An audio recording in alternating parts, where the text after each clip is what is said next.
ये आकाशवाणी रायपुर है। प्रादेशिक समाचार बुलेटिन के साथ मैं अभिलाषा शुक्ला।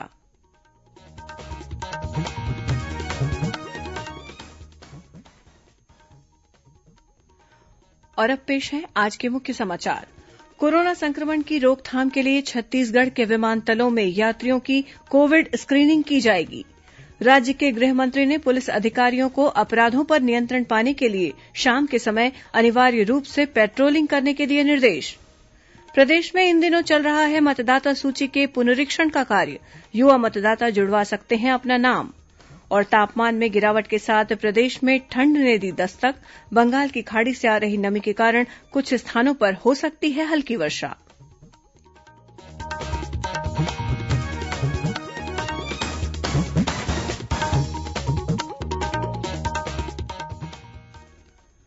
कोरोना महामारी के खिलाफ देश एकजुट होकर लड़ रहा है। आप भी हमारे साथ सुरक्षा और बचाव के 3 आसान एहतियाती उपायों का संकल्प लें। कोविड-19 से बचाव और सुरक्षित रहने के 3 उपाय। मास्क लगाएं, 2 गज दूरी है जरूरी, सुरक्षित दूरी रखें, हाथ और मुंह साफ रखें। अब समाचार विस्तार से। छत्तीसगढ़ में कोरोना संक्रमण के मामले फिर बढ़ रहे हैं। शनिवार को विभिन्न जिलों से 2284 नए कोरोना पॉजिटिव मरीजों की पहचान हुई। स्वास्थ्य विभाग के अनुसार 1277 मरीज स्वस्थ हुए हैं। इस समय राज्य में कोरोना के सक्रिय मरीजों की संख्या 20,659 है। प्रदेश में कोरोना के बढ़ते मामलों पर मुख्यमंत्री भूपेश बघेल ने कहा है कि शासन प्रशासन की ओर से लोगों को कोरोना से बचाने की व्यवस्था की जा रही है। साथ ही उन्होंने आम जनता से भी अपील की है कि वे कोरोना से बचाव के लिए जरूरी उपायों को अपनाएं। इस बीच प्रदेश के स्वास्थ्य मंत्री टीएस सिंहदेव ने जनता से अपील की है कि कोरोना वायरस से बचाव के लिए वे सजग रहें और सोशल डिस्टेंसिंग समेत अन्य गाइडलाइन का पालन करें। उन्होंने कहा कि दुनिया भर के कई देशों में वायरस की रोकथाम को लेकर प्रयास हो रहे हैं। देश में भी कई राज्यों में वायरस के मामले बढ़े हैं, लेकिन फिलहाल छत्तीसगढ़ में स्थिति नियंत्रण में है। राज्य के कुछ जिलों का उल्लेख करते हुए उन्होंने बताया कि जिन जिलों में वायरस के मामले अधिक हैं, वहां स्वास्थ्य विभाग की टीम भेजी गई है। उधर रायगढ़ कलेक्टर भीम सिंह ने कोरोना सैंपल कलेक्शन सेंटर का निरीक्षण किया और वहां 2 लैब टेक्नीशियन को अनुपस्थित पाए जाने पर उनका 1-1 दिन का वेतन काटने के आदेश दिए हैं। इस बीच पूर्व अंतर्राष्ट्रीय महिला हॉकी खिलाड़ी तथा पद्मश्री और अर्जुन पुरस्कार से सम्मानित सबा अंजुम ने भी लोगों से कोरोना से बचाव के लिए आवश्यक सावधानी बरतने की अपील की है। अंतर्राष्ट्रीय हॉकी खिलाड़ी पद्मश्री अर्जुन अवार्डी। आइए हम सब मिलकर कोविड महामारी के खिलाफ पूरे देश प्रदेश को एकजुट होकर लड़ना है। आइए आज हम सब अपने स्वयं और अपने परिवार तथा समाज की कोरोना संक्रमण से सुरक्षा और बचाव करें। हमें 3 चीजों से सावधानी रखना है। घर से निकलते समय मास्क जरूर पहने, भीड़ भाड़ वाली जगहों पर न जाए तो दूरी बनाए रखें। समय समय पर हाथों को साबुन व पानी से धोते रहिए।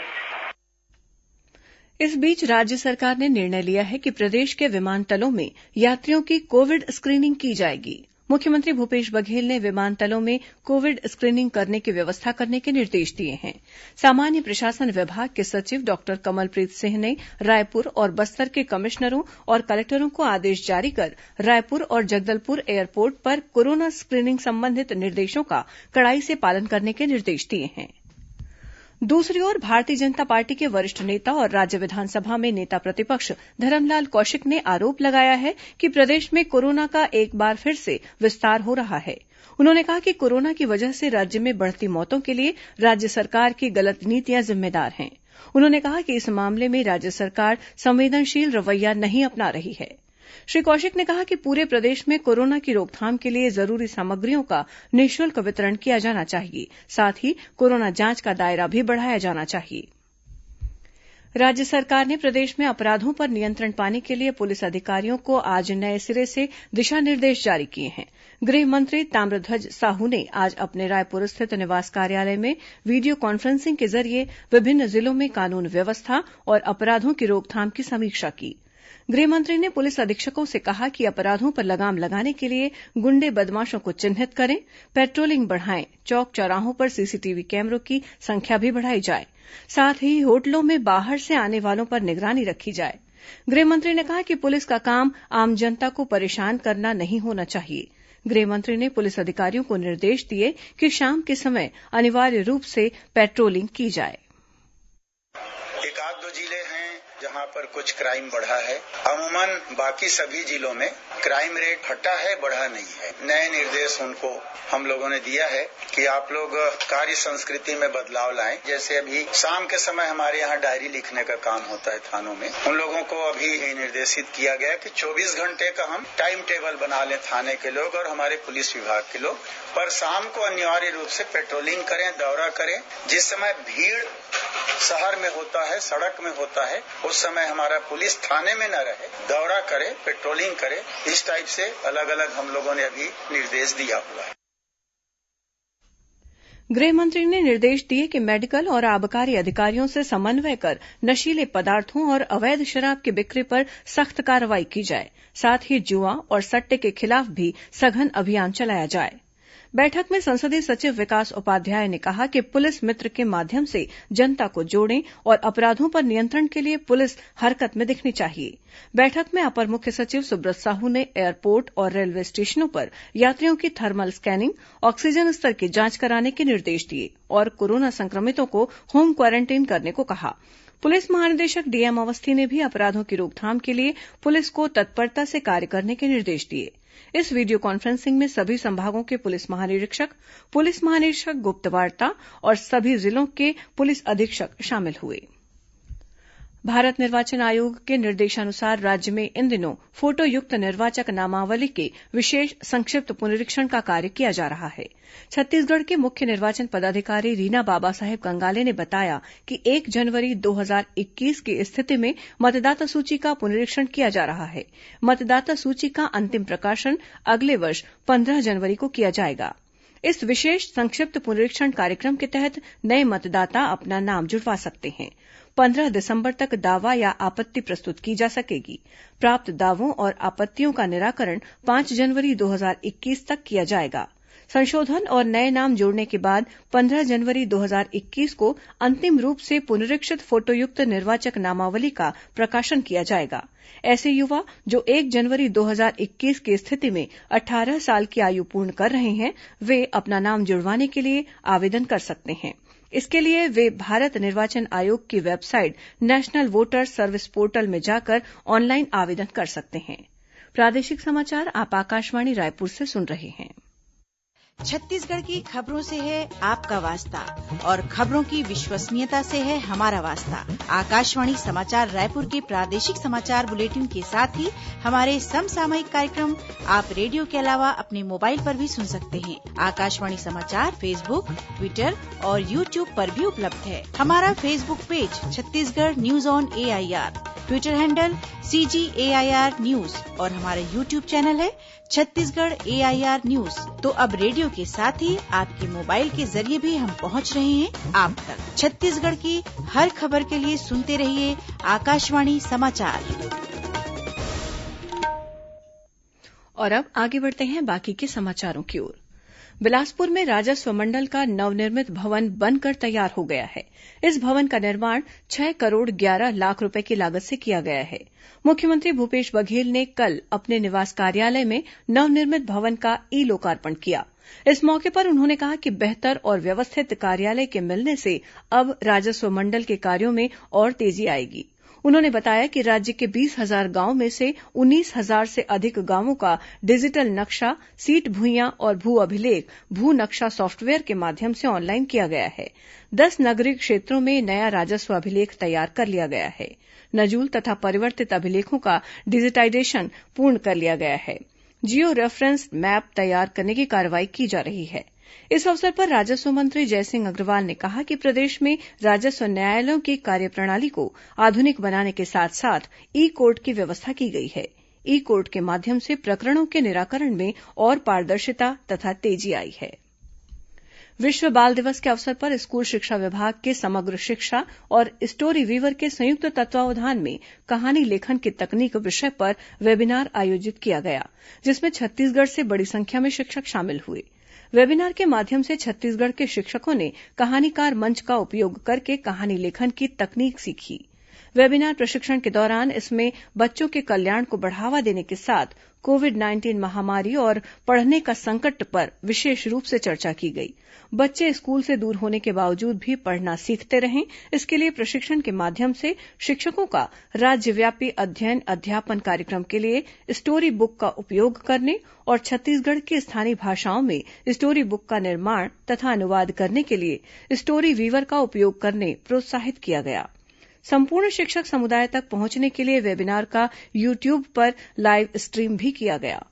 वेबिनार में बताया गया कि स्टोरी वीवर गोंडी, हिंदी और संथाली सहित 280 भाषाओं में 27,000 से अधिक लाइसेंस प्राप्त कहानियों का खुले तौर पर एक डिजिटल मंच है।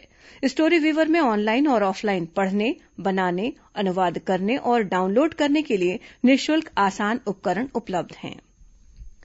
नागपुर मंडल के डीआरएम मनिंदर उत्पल ने आज राजनांदगांव रेलवे स्टेशन का निरीक्षण कर वहां बुनियादी सुविधाओं का जायजा लिया। डीआरएम ने स्टेशन परिसर में रेल यात्रियों को मिलने वाली सुविधाओं को निरीक्षण के दौरान परखा और अधिकारियों को दुरुस्त करने के निर्देश दिए। उन्होंने सफाई व्यवस्था की सराहना करते हुए निर्माण कार्य में देरी को लेकर नाराजगी भी व्यक्त की। महासमुंद जिले में जंगली हाथियों का उत्पात जारी है। कल रात सिरगिडी गांव में एक खलिहान में हाथी ने उत्पात मचाया। वहीं आज जीवतरा गांव में ट्रैक्टर ट्रॉली में रखे धान को हाथियों ने निशाना बनाया। सूचना मिलने पर वन विभाग की टीम मौके पर पहुंची और हाथियों को जंगल की ओर खदेड़ा। वन विभाग ने केशवा, बकमा, धनसूली, परसदा, बिजराडीह, धरमपुर और तमूरा गांव में मुनादी कराकर अलर्ट घोषित किया है। साथ ही ग्रामीणों को एहतियात बरतने की सलाह दी है। दंतेवाड़ा जिले में सुरक्षा बलों ने गश्त के दौरान 5 किलो का आईईडी बरामद किया है। सीआरपीएफ बटालियन के जवानों ने कोंडा सावली कैंप के पास बुद्धिपारा सड़क में यह आईईडी बम बरामद किया है, जिसे बम निरोधक दस्ते ने सफलतापूर्वक निकालकर निष्क्रिय कर दिया। यह आईईडी माओवादियों ने सुरक्षा बलों को नुकसान पहुंचाने के उद्देश्य से लगा रखा था। परिवार नियोजन में पुरुषों की भागीदारी बढ़ाने के उद्देश्य से राजनांदगांव मेडिकल कॉलेज और जिला अस्पताल में कल से पुरुष नसबंदी पखवाड़ा शुरू किया गया है। पहले दिन पुरुष नसबंदी के विषय में जन जागरूकता के लिए अस्पताल परिसर में बैनर पोस्टर लगाए गए। इनके माध्यम से परिवार नियोजन में पुरुषों को भी भागीदारी निभाने के लिए प्रेरित किया जा रहा है। इसके अलावा जागरूकता रथ भी निकाला जाएगा। इस दौरान स्वास्थ्य विभाग द्वारा 4 दिसंबर तक विभिन्न प्रेरक कार्यक्रम आयोजित किए जाएंगे। पुरुष नसबंदी पखवाड़े को 2 चरणों में मनाया जा रहा है। पहले चरण में 27 नवंबर तक मोबिलाइजेशन सप्ताह मनाया जाएगा। दूसरे चरण में 28 नवंबर से 4 दिसंबर तक सेवा वितरण सप्ताह मनाया जाएगा। अब पेश है मौसम का हाल। प्रदेश में बादल छंटने के बाद ठंड ने असर दिखाना शुरू कर दिया है। ग्रामीण और वनांचलों में न्यूनतम तापमान में लगातार गिरावट देखी जा रही है। कई इलाकों में कोहरा भी देखा जा रहा है। अगले 3 दिनों के बाद प्रदेश का मौसम एक बार फिर बदल सकता है। मौसम विभाग के अनुसार उत्तर पूर्व में मौसम में आए बदलाव का असर छत्तीसगढ़ में भी देखा जा रहा है और अगले 2 दिनों में इसके असर से मौसम के शुष्क होने और तापमान में 2 से 3 डिग्री सेल्सियस की गिरावट आने की संभावना है। साथ ही कल से अधिकतम तापमान में भी बदलाव हो सकता है। 25 नवंबर से प्रदेश में नमी युक्त गर्म हवा आने से न्यूनतम और अधिकतम दोनों तापमान में वृद्धि हो सकती है।